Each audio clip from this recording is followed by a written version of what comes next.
Akala ko pa naman makakapagpahinga tayo ngayong araw. Kaso kailangan na natin i-deliver si Corolla. Ano pa ba, edi i-PMS na natin bago natin dalhin kay buyer. Palit coolant at palitan na rin natin ng langis. Wala na, yung mga ganitong itsura ng langis hindi napapasa. Napakaselan pa naman ng master mechanic natin na si Boss G. Simulan na natin agad sa pagdidrain ng lumang langis sa may drain plug. Itim na, akala mo may nakatirang pusit sa loob. Habang nagpapatulo ng langis, silipin na rin natin ang timing belt para sigurado alisin muna natin tong valve cover. Mukhang maganda pa ang pagkakadikit, sumama pa pati yung valve cover gasket. Dahan-dahan lang ang pag-aalis para hindi mapunit. All good si timing belt. Makapal at texture rubber pa kapag sinalat-salat. Proceed na tayo sa susunod pa nating sisilipin. Spark plugs. Importante na wala tayo dapat na makikitang langis sa mga dulo nito o yung mga basa-basa. All good naman yung apat, linisin na lang natin. Alright, malinis na silang lahat. Ibalik na natin isa-isa. Boss G, ikaw na bahala dyan. Siyempre dahil nagkalas tayo ng valve cover, importante na lagyan natin ng sealant bago natin ibalik para walang tagas. Final checking lang bago natin ulit isaklob. Importante yan kasi kung magkakaroon ng basa, posibleng masira at mabasa yung timing belt natin. Bagong langis for better performance. Baka naman may mag-sponsor dyan. At syempre coolant para mas humaba pa yung buhay ng ating luma at mga second hand na sasakyan. Puro patras na yan. Patras na to, boss.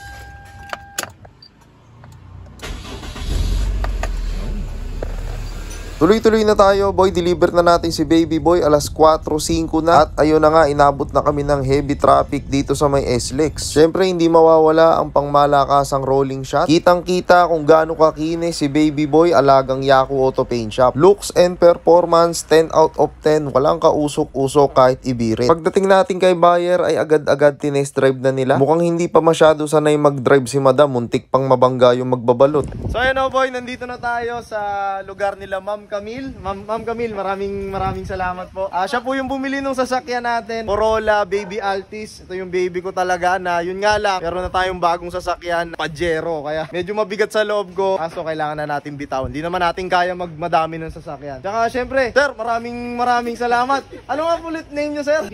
Benji, si Kuya Benji, ang kanilang trusted mechanic. Sir, pumasa po ba sa inyo? Pasado. Yan, pasado daw. Kala ko kanina babagsak kay sir eh, parang tahimik. Yung pala, kwela din eh. Parang may mga sinisilip-silip pa sila. Engine number. Ay, engine number, chinek lang eh. Chinek pa pala yung engine number ngayon. Kuya Benji, solid na mekaniko ng Clover.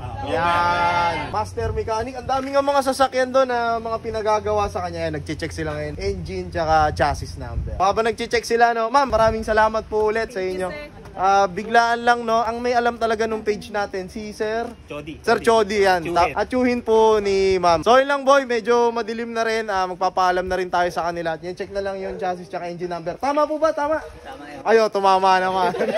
So yun lang boy, maraming salamat sa panonood. Customers always right if the price is right.